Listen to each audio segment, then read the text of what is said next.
Here we go. All right.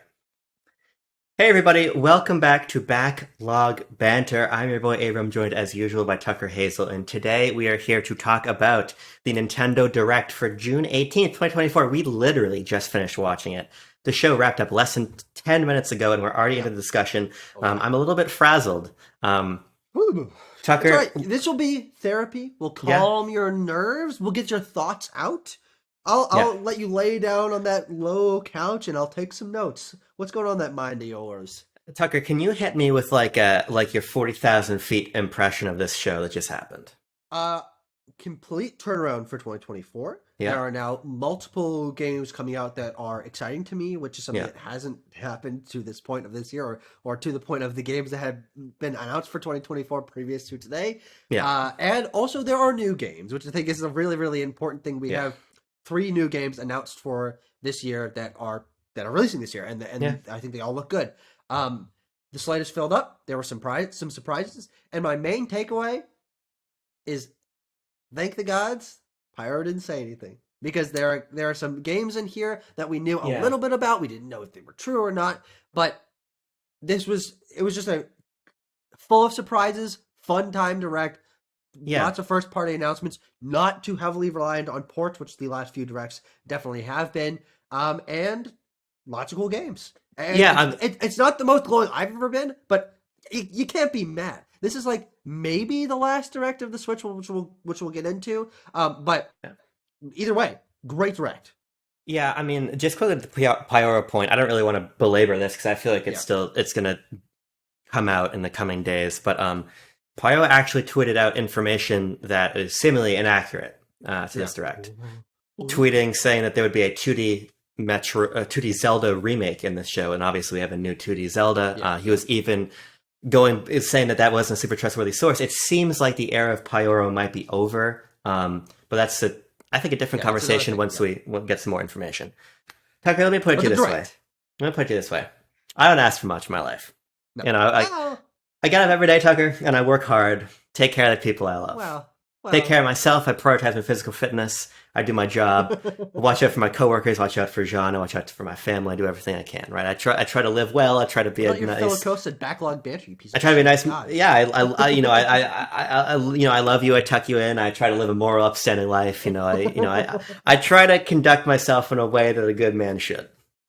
And all I ask for in return, Tucker, is that a couple times a year, I get a really good Nintendo Direct. That's all I ask for in return.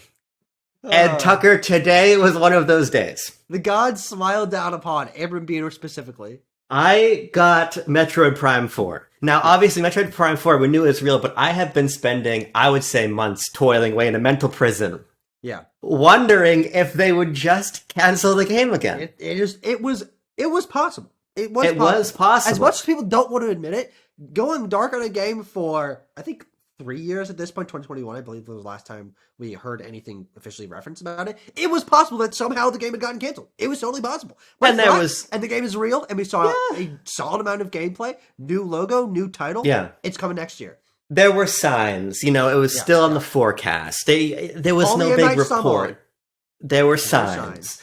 But I thought to myself, Tucker, there's a chance. But there is no chance. The game is real. The game is called Metroid Prime 4 Beyond. And it's launching next year. Now, next year is only disappointing because I think as a community... It's going to be pretty annoying for the next couple months. we built up the idea that Metroid Prime 4 had to be this year in our heads. But it didn't have to be, right? And if you think about the fact that there's a chance they recorded that video saying they brought the development to Retro in 2019. They could have made that video a week after they signed a contract. Pre-production work might have just been starting in 2019. The point is 2025 is more than reasonable. We'll talk about the game in more detail in a minute. But beyond that, I got to get up above my pulpit for one more moment, Tucker. He's on there. I do not like Mario fans. I do not like the Mario universe. That's not him saying he doesn't like Mario games. No, there's a difference. And everybody is getting more than they deserve in that circle of things. Especially Mario RPG fans, who, by the way, are the most annoying Mario fans.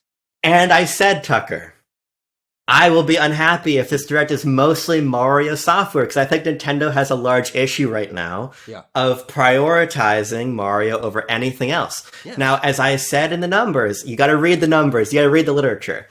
Between 2021 and 2024, Nintendo released less Mario games than I think 2006 by itself, or 2004 maybe. Go check the literature. So it makes sense why Mario games were, but there was nothing else at all. So when we saw Mario and Luigi Brotherhood, and we saw, what's that other one? Mario Party Jamboree. Jamboree. I love that it's called Jamboree. And Donkey Kong Country Returns HD. Regrettably, I do put that in the extended Mario universe. That is true. I have to do that. I was like, fuck, they're doing it again. But then we get Zelda. And I didn't bring my Korok down. I should have brought my Korok down. I only brought my Metroid down. This is where I would hold my Korok if I had it. Those two games, Metroid and Zelda, look absolutely wonderful. And even though I have to put Donkey Kong on the borderline of acceptability here between the Mario fans and the rest of us, I will still give this direct credit for bringing a Donkey Kong platform back, even if it's one that's already been re-released 2 times prior. Yeah, on 3DS and NVIDIA Shield. The NVIDIA Shield. Thank you for catching that reference. Is that what you wrote? Thank you for catching that reference. But Tucker, I'm very happy today. Commentary you get from Backlog, man. I'm very happy today. I'm going to calm down now, but I had to get it out of my system. I think that this was a very, very, very good Nintendo Direct. Absolutely. No, I'm totally happy with this because this Direct felt very balanced. I do agree that especially in the context of 2024 that has already been very Mario heavy, and the end of last year was very Mario heavy, getting over half of the games releasing this year that were announced today are Mario games, and half of the new games announced period.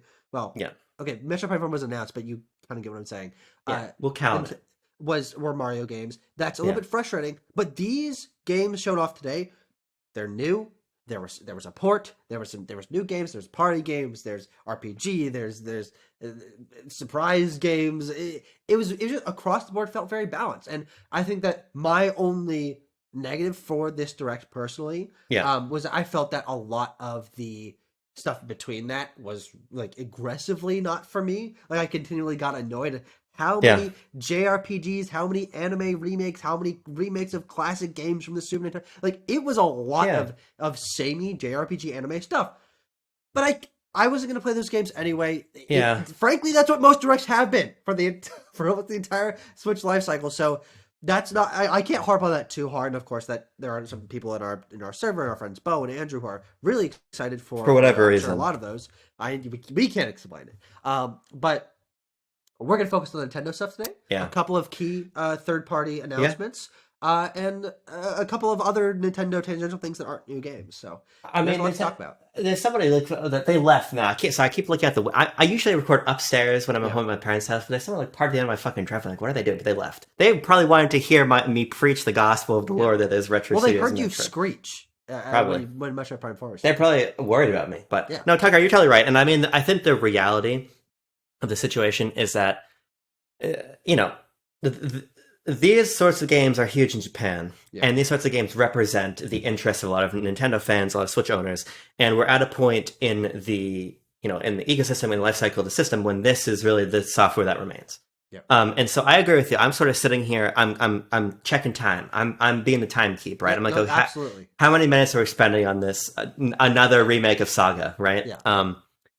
But I think what I say about Directs in a cynical way, but it really is how it informs a lot of my thinking on these, is that these are ultimately 40 minutes of commercials. And the presentation leaves my mind, the games remain. So when we walk out of a showcase like this, and we have not only so many interesting games to talk about by their own merit, but such a clear picture of where Nintendo is going, I think it's sort of a resounding success. And although almost none of the third-party titles did speak to me, the one big one in there for me that we both got excited about was obviously this Marvel versus Capcom.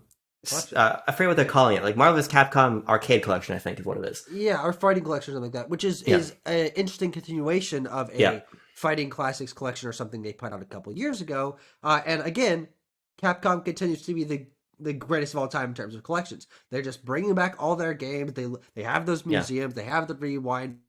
They're bringing back weirdo games like Punisher. That's weird. That is weird.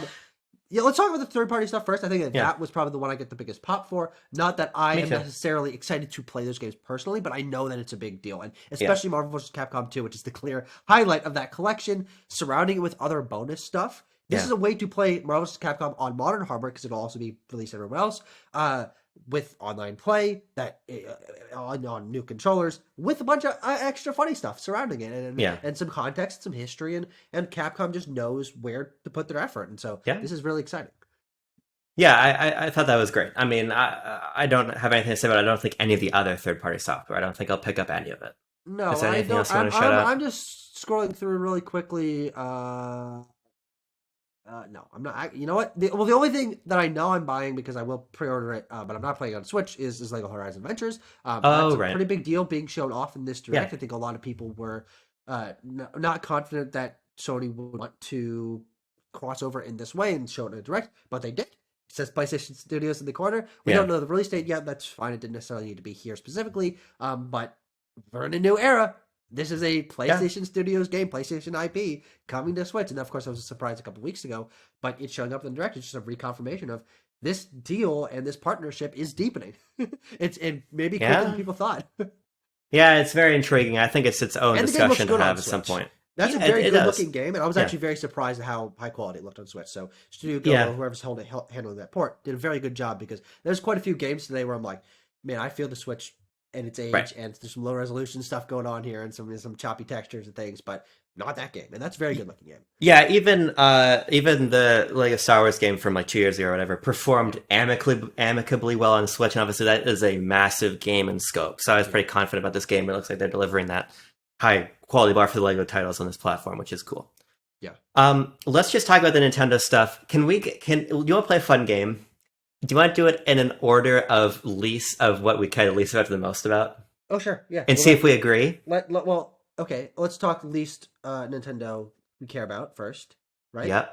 3, 2, 1. Switch Sports. Yeah, I'm fucking around with you, of course. Switch Sports Basketball. Switch Sports Basketball. This is a perplexing one for me. You can make the argument that, it sold a lot of copies.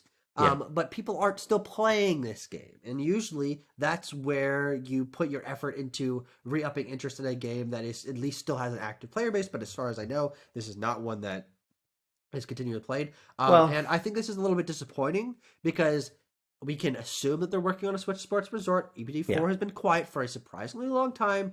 And I would just say, include basketball in Switch Sports Resort, make Switch Sports look even worse by comparison, and make Switch Sports Resort, or the sequel, whatever, look better by comparison. I think this is a waste of resources, frankly. I think barely anyone is going to go back to play this. I think it should have just been added into this presumed sequel that should be on the way, if they know what they're doing.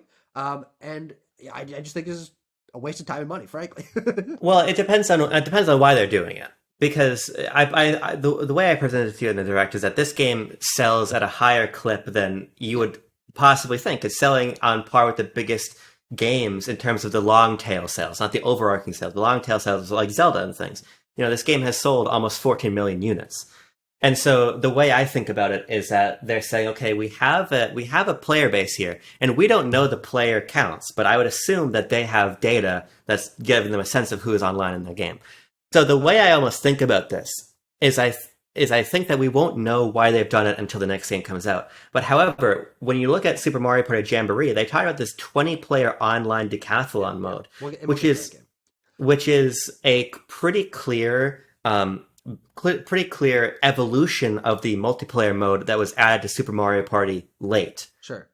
And so my assumption, just looking at these trends, is that there's a chance that they're already working on this next game, that they say, hey, we've got some ideas we want to test around. Instead of trying to do this internal play test, let's put basketball in this game that we already have that has a big player base that has a number of people online, opposed to just testing it in our offices. My guess is that there's a number.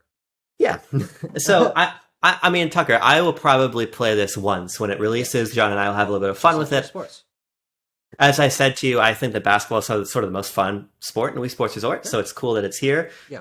I think that, to me, this is pretty transparently hey, we're trying to work things out for the next game situation. And I wouldn't be surprised if ND Cube found really positive results doing that, and so EPD4 looked at that and said, "Hey, let's try something similar," and maybe we see other Nintendo teams trying the same. That's a good point. It also makes you wonder what kind of like some sort of information that that a team like which does Mario Kart EPD8? Am I wrong? Yes. EPD8. No, 9. 8 does 3 Mario. Yeah. Be interesting.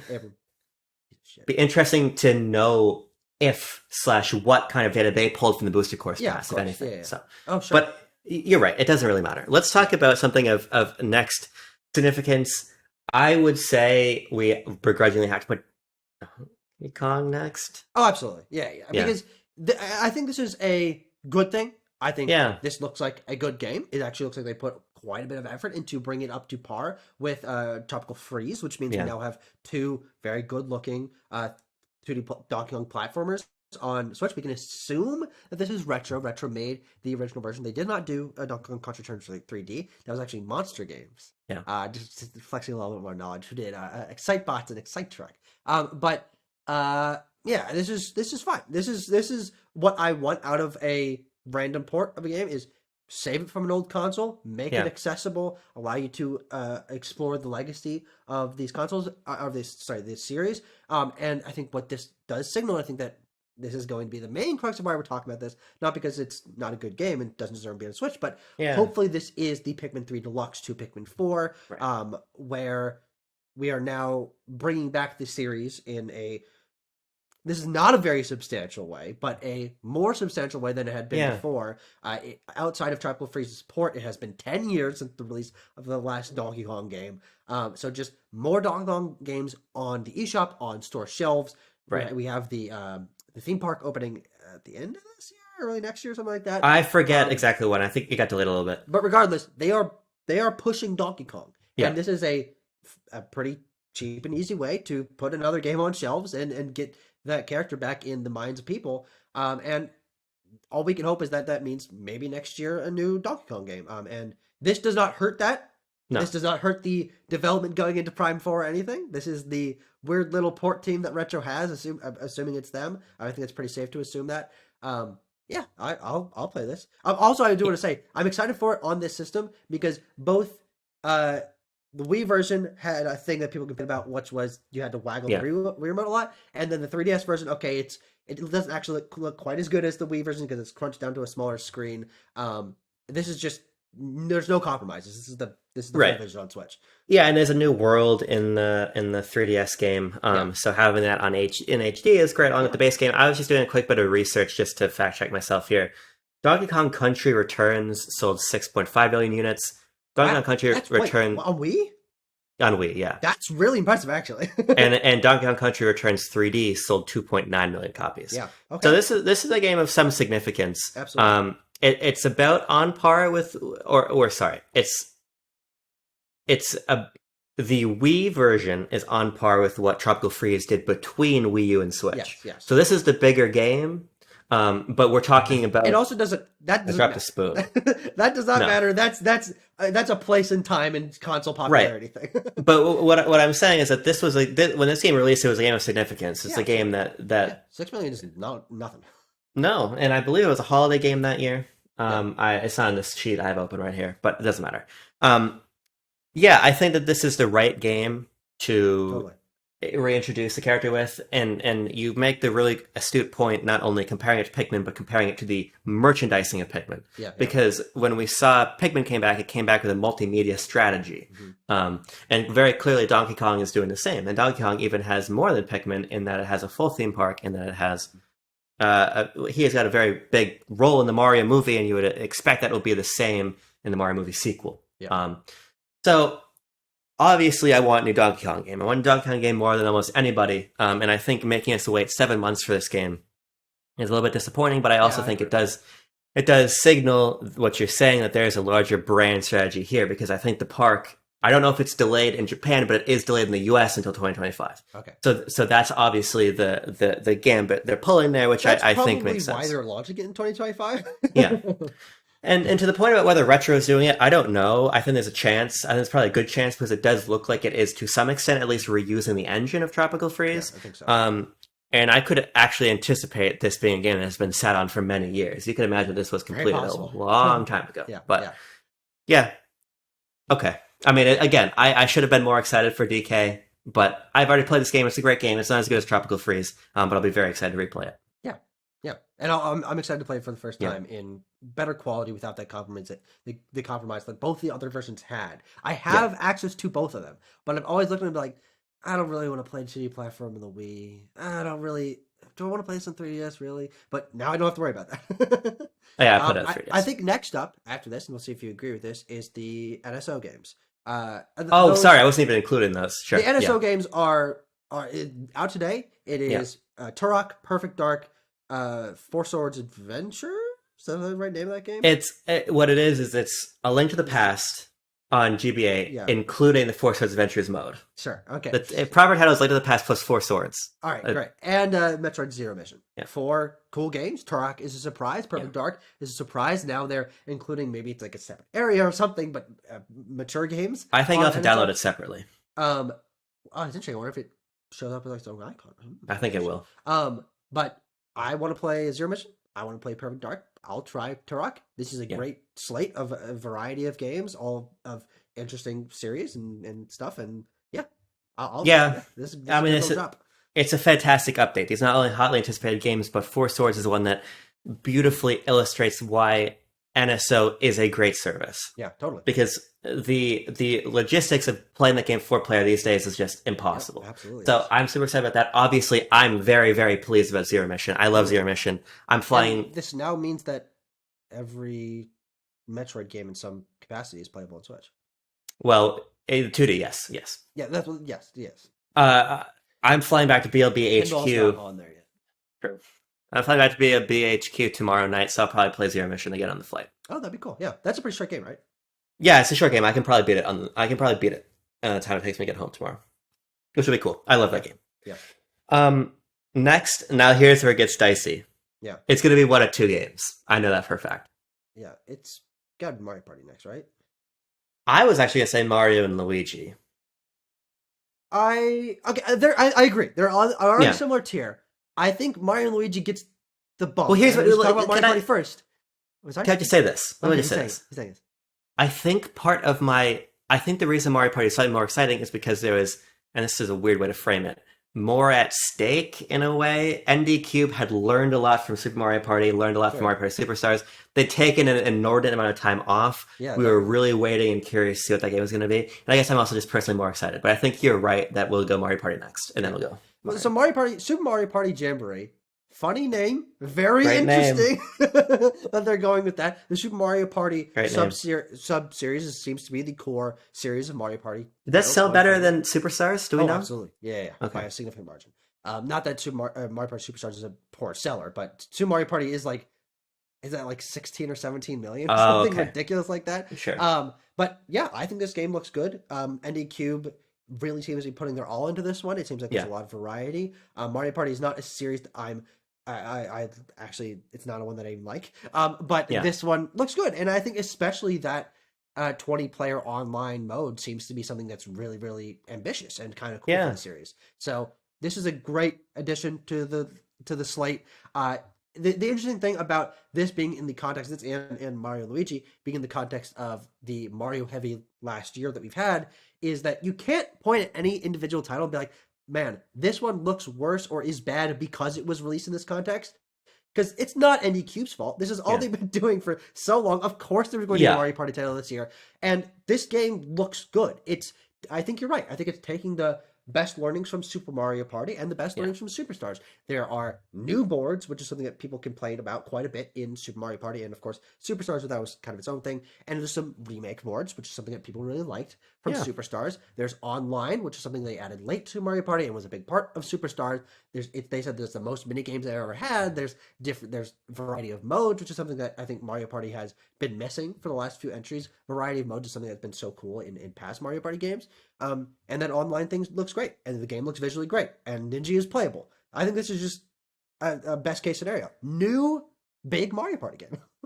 Yeah, I mean, to me, I echo everything you say, and I think that ultimately Mario Party is a sort of series that Nintendo knows is an easy win. Yeah, totally. and this is an easy win. Of the Mario games of across this entire year, this is certainly the one that I'm most interested in, Yeah, just sure. because I play a lot of local multiplayer on Switch, and these are like one of some of the de facto games in that space. So I'm excited to play as Lujan. I'll be curious to see if they have sacrificed depth for breadth again, because I think That's that's the definitely biggest possible. Yeah, that's the biggest problem with Super Mario Party. It's got a lot of yeah. great modes, but And there's things like Island Tour. Yeah, yeah, there's a lot of great modes, but they don't really flesh enough of them out. So I'm totally. hoping that with this extra time, that's really what they've done. They've given a good amount of replayability to each of the different gameplay pillars. But we'll see. October totally makes Yeah, sense. October's awesome. Almost to the day as to when the last two Mario Party games on Switch Yeah, yeah, released. They know what they're doing. It's a yeah, factory, and I don't mean that to disparage their work. This is a well-oiled machine, yep, and I think that's cool. yep. Mario and Luigi Brothership, brother. I was gonna say Brotherhood. It's brothership. Brothership. Yeah, it's like mothership, but brothership. Sure. That's So actually yeah, kind of cute. yeah. That's cute. Brothership launching November 7th, 2024. This is what opened the direct. Yeah. And again, I'm just talking about why I would put this Yeah. over Super Mario Party Yeah. Jamboree, which I don't have to keep saying, is because there was a lot at stake here. Because Yeah. the developer that had made all of these games shut down after the release of the last one. And also because, yeah, there's been a lot of Mario RPGs recently, but that also kind of felt like, Yeah. oh, that's what they're doing. They're just doing remakes. So there was no confirmation that Mario Luigi was going to come back, that there's going to be a new game. What was the fate of this series? Now that Alpha Dream is gone, we don't know who's making this, and this game looks really good. I love the new art style. Yeah. The cell shaded look looks good. There's a ton of little variety. I love these animations. It just looks like a good game, and so I'm excited for it. I am too. I have to be fair. I have to not be big Abram. Oh, I hate Mario fans. That's Yeah, not actually true. And I'm quite happy for people because I know this has been a demand for a long time. And you know, the best Mario fan, my favorite Mario fan, Ricoli, our friend from the yes, Discord yes, yes. server, was talking to me about how I believe RT Piazza, the team that worked on the Mario RPG Yeah. remake, is comprised of a lot of ex Alpha Dream people. Oh, interesting. Okay, I didn't know that. So I wouldn't be surprised if they have some kind of hand in this pot. I think this game does look really good. I have played a lot of Bowser's Inside Story. I've played some of the other games to varying degrees, but really my main experience with Bowser's Inside Story. And the reason that game is so intriguing to me over the Paper Mario games and over Mario RPG is because they are a lot more of action titles. They have a lot more of exploration and puzzle solving than just straight up battling and tech smashing, frankly. A lot of really cool overworld stuff. We're already seeing some of that in this trailer, so I think this will be a more invigorating experience than I found Thousand Year Door remake to be this year. So to me, this game is really just a victim of circumstance in my own head, right? Yep. You made a point, I think, earlier about ND Cubed about how they just make Mario games, so you can't begrudge them for making the thing they make. Yeah. And that is true. You know, as I said at the top in my joking spiel, but the reality is the volume of Mario games we're seeing here is not unprecedented by any stretch of the imagination. The problem was where all the other games that usually suppress the Mario titles, hold them back, as it were. Or obscure. It's like a little smoke screen. It's like, are there that many Mario titles? I don't know. And so I find this game will be very high quality, and I will definitely will check it out. And I would say that I am inherently more interested in this than what was than either TTYD or Mario RPG, because I just think those games don't have the dimension of action that Mario and Luigi does. Totally. Yeah. So my only experience with Mario and Luigi is the hour, 2 hours, 3 hours maybe that I played Superstar Saga on NSO, and I was actually very pleasantly surprised by a little bit of a game I played. I don't think I'll go back and play any of the other ones, like quote unquote in preparation. Of course, it's not like a series where there's a story, but because I don't want to burn myself out on it. And I played most of Super Mario RPG last year. I played some of Paper Mario, the N64 one, on NSO, and I beat that game, and I actually really liked that game. And I've not played Thousand Year Door yet, but I think that I'll wait because I just played Paper Mario, and Thousand Year Door. I actually, most of the people that I trust seem to think that it's mid.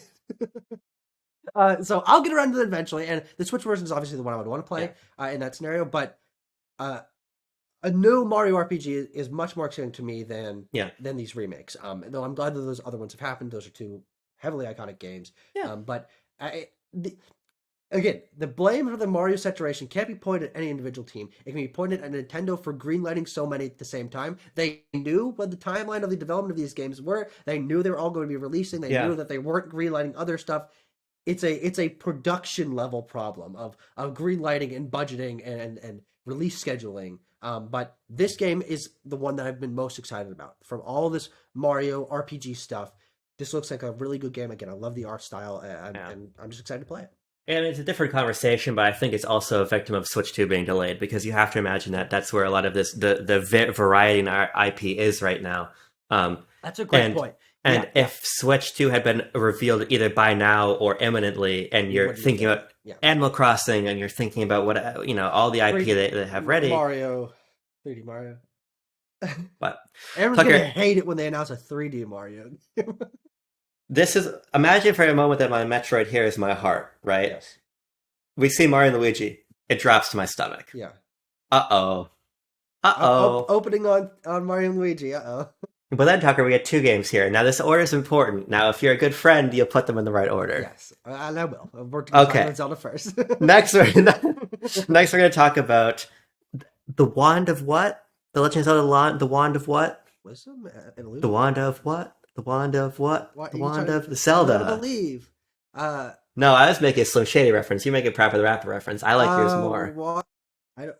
Echoes of Wisdom. Wand of Gamelon? No, there's no Wand in the title. Legend of Zelda Echoes of Wisdom. It's the title of the new 2D Zelda game in the Link's Awakening engine, featuring Zelda as the protagonist, releasing this year, made by Grezzo, sequel to Link's Awakening?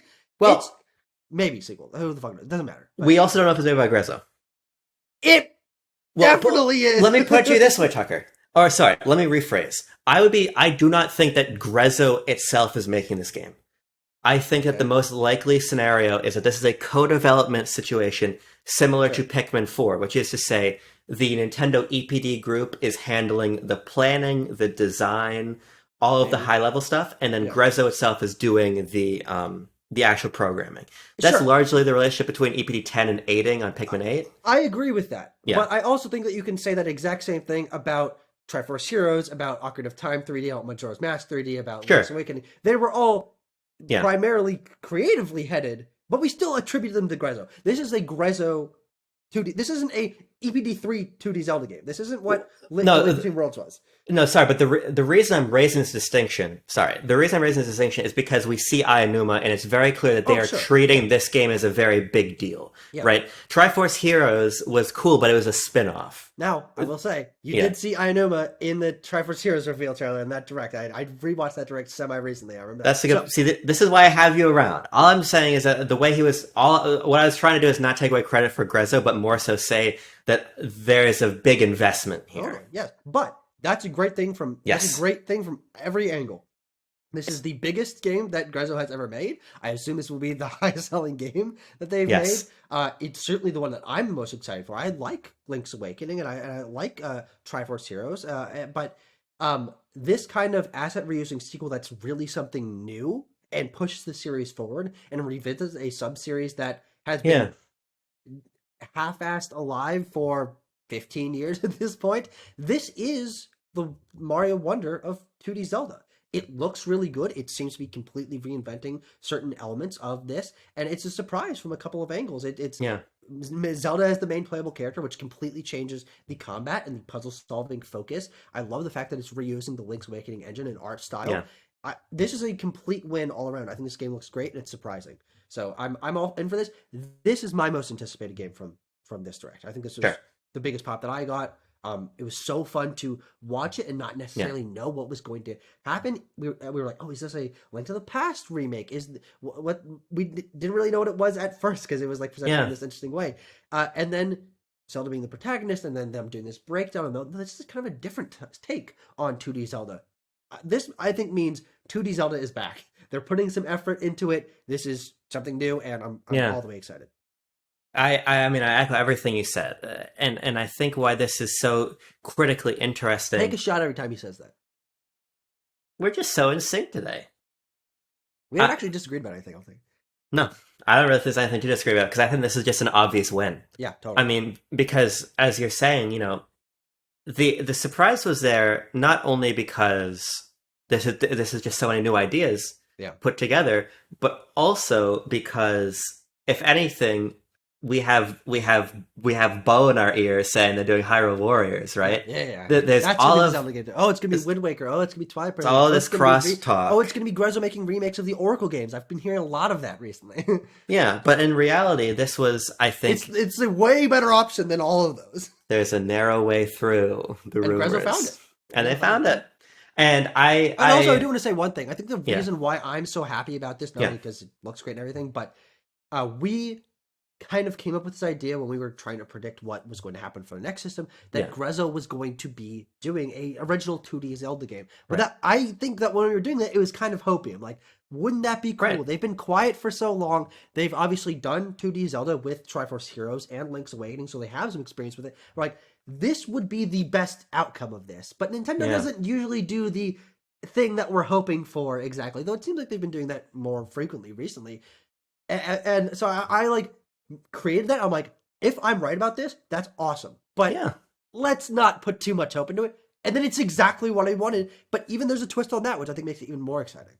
Yeah, I mean, it's really cool seeing the tenets of the Zelda series, the world of the Zelda series, reproduced in this experience that, to me, is a better marriage of what Breath of the Wild wanted to be and what traditional Zelda wanted to be, which is to say, this seems like a pretty familiar Zelda framework, but with the freedom of exploration and puzzle solving of the sandbox open air Zelda games that we now get in 3D. Mm-hmm. And so, we even have, you said in our reaction, that you have the walkout moment. Yeah, definitely. It's a little Breath of the Wild Great Plateau thing.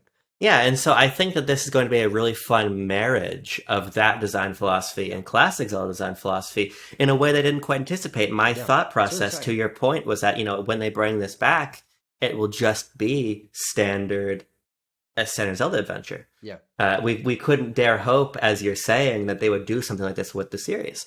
But they are, and I think the importance they're placing on it is really great. And to me, this is...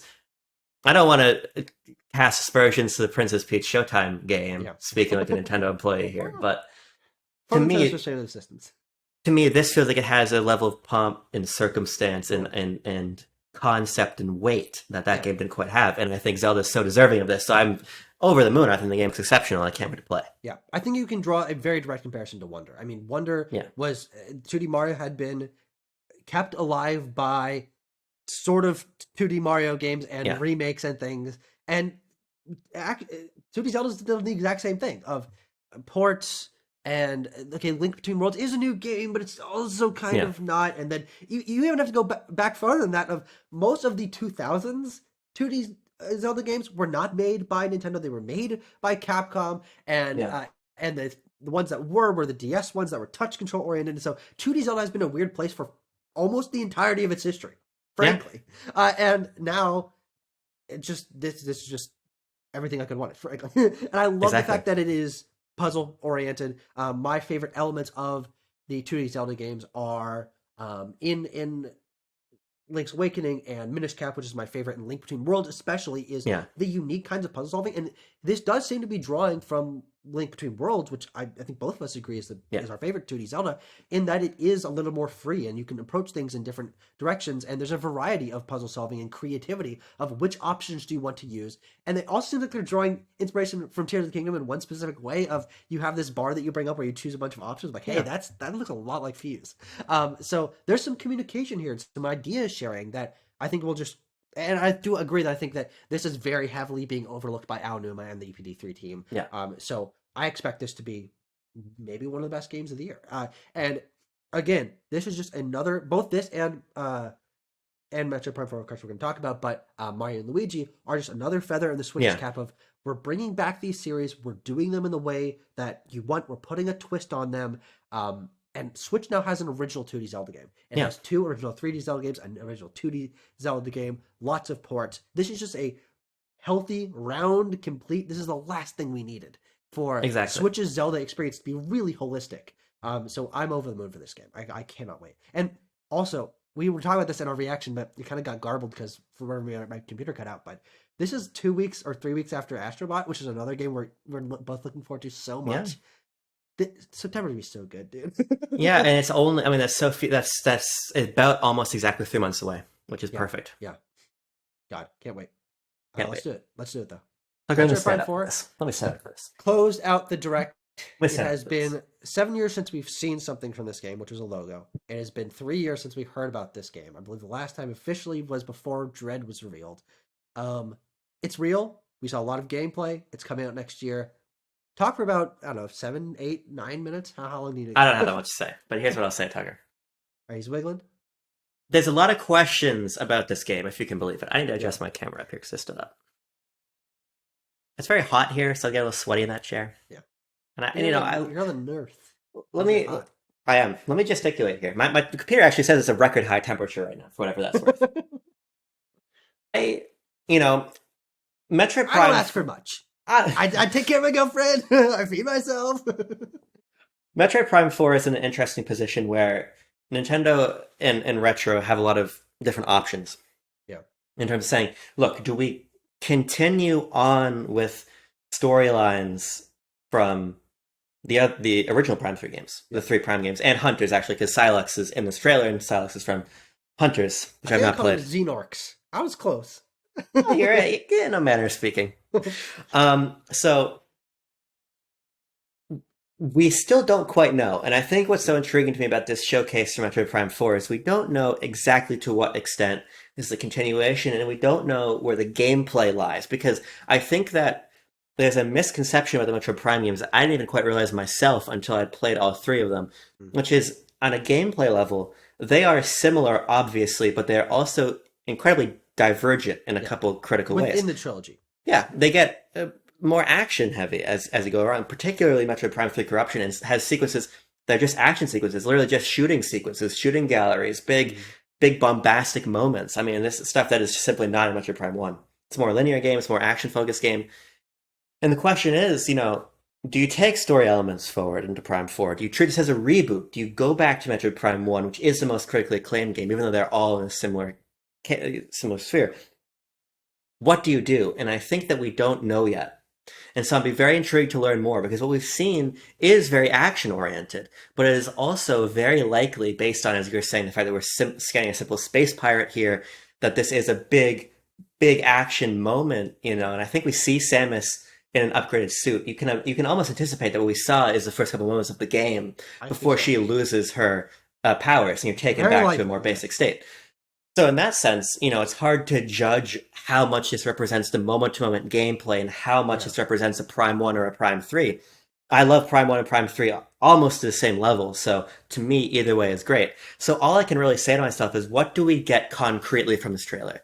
Number one, we get a reaffirmation that this game is not only real, it's coming imminently, in a manner of speaking, and it looks absolutely gorgeous. This is not a game where an expense was spared. This is doubtlessly the best looking game on Switch on a technical level at this point in time. Now, does this open the door for it to be a cross-gen game? Very possibly. And I can't recall perfect off the top of my head at what moment we learned Breath of the Wild would be a cross-generation game. I don't know. But I think that I'll need to look into that, because I think that we now have this runway of possibility for that to happen. So I'll be very curious to see when this game releases. Be very curious to see if it's only on Switch 1. But what I know for sure is that it looked beautiful. I love the atmosphere. I do like that we're seeing action elements, and I'm just so pleased that we're at the end of the tunnel. Absolutely, we made it. Made it. This is the biggest thing from this direct, and I think obviously they know that because they put it as the closure, which is usually where they put their biggest deal thing.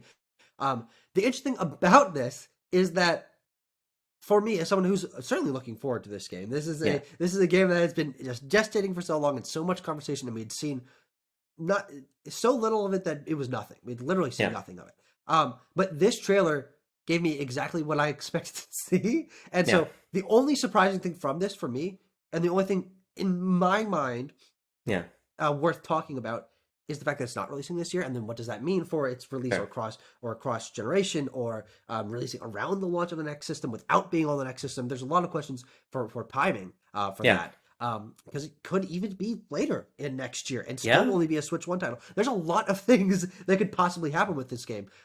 But from a gameplay thing, I have nothing to complain about. But I also feel like for me, I have really nothing to talk about.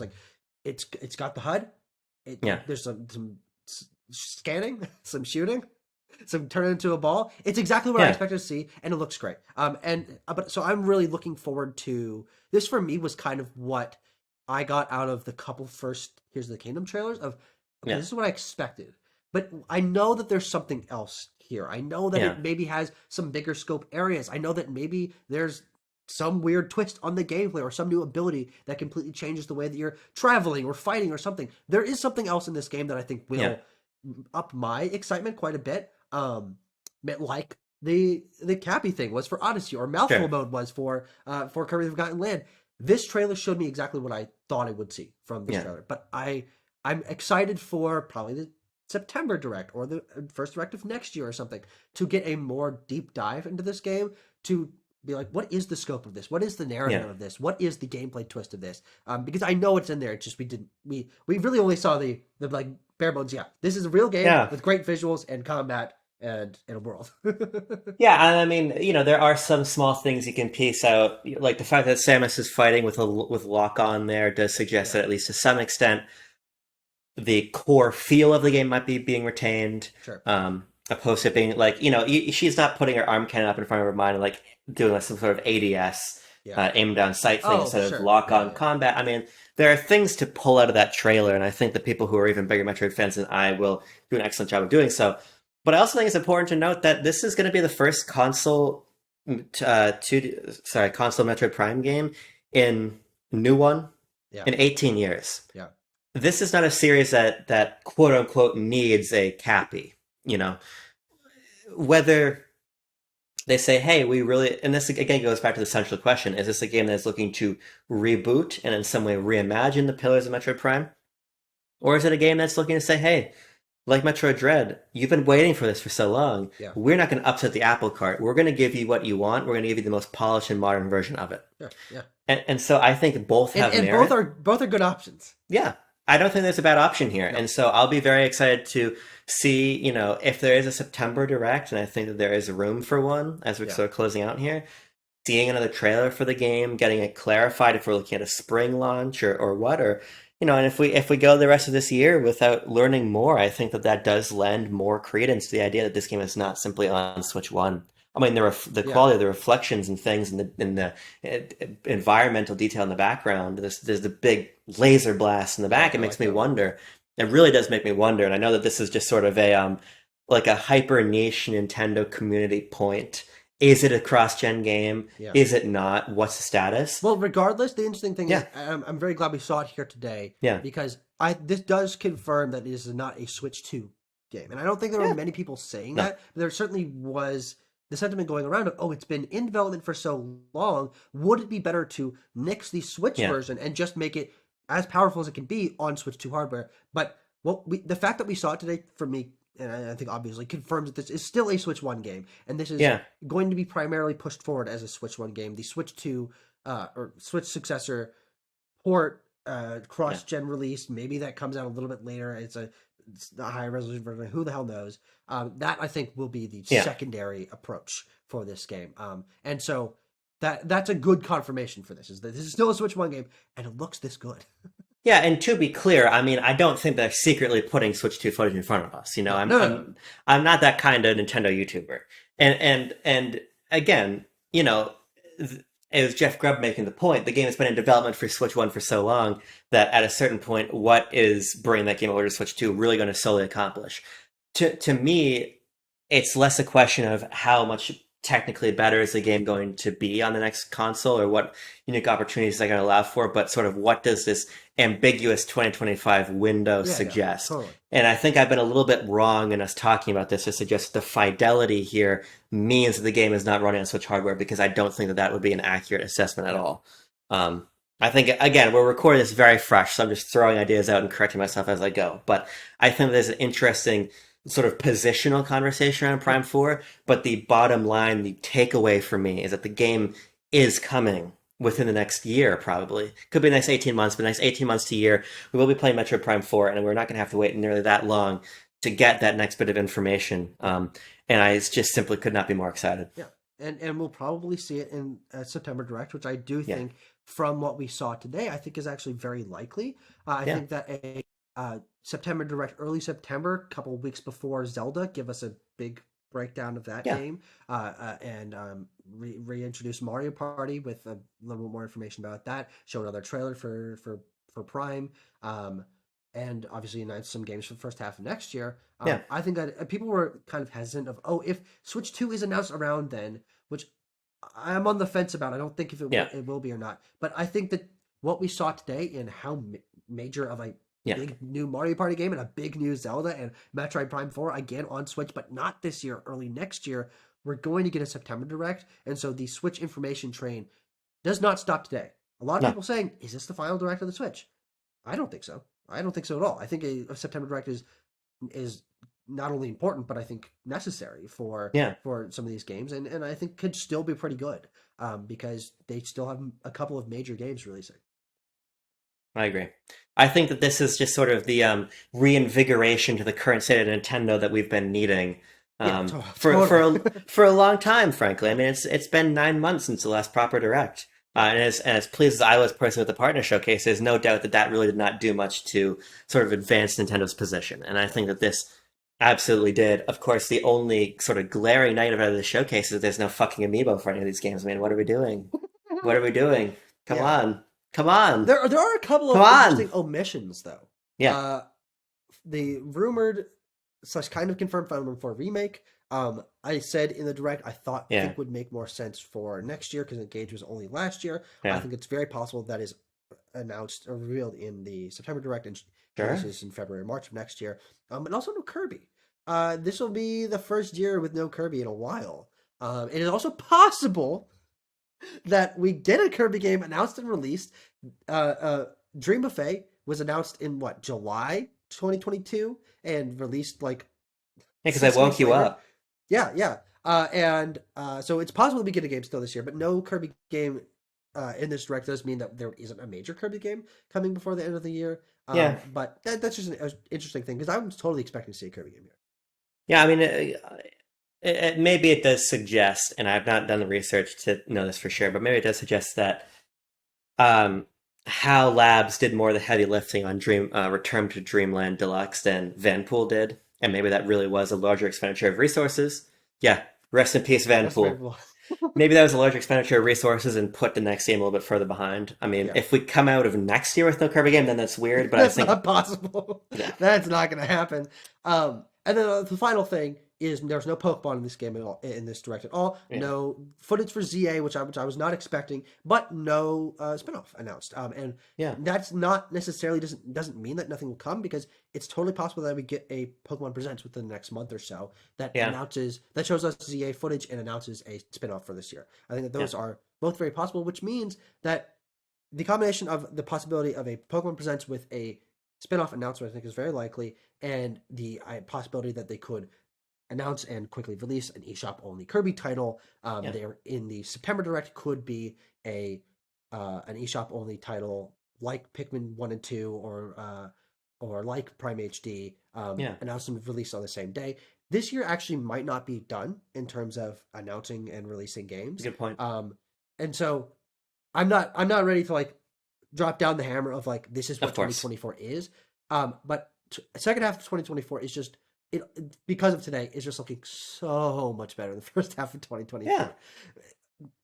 A couple of new, very good-looking games, specifically Zelda, which I think will obviously be the highlight of this year, means that 2024 isn't nothing, which frankly I have been pretty worried about. Such little information, no February Direct, a lot of ports.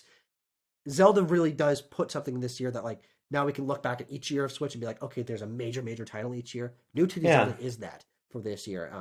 And so I'm looking forward to the second half of this year in the way that I'd kind of begrudged, I don't know if that's a word, but I've kind of begrudged myself to be like, I just don't really need to think about Switch that much this year.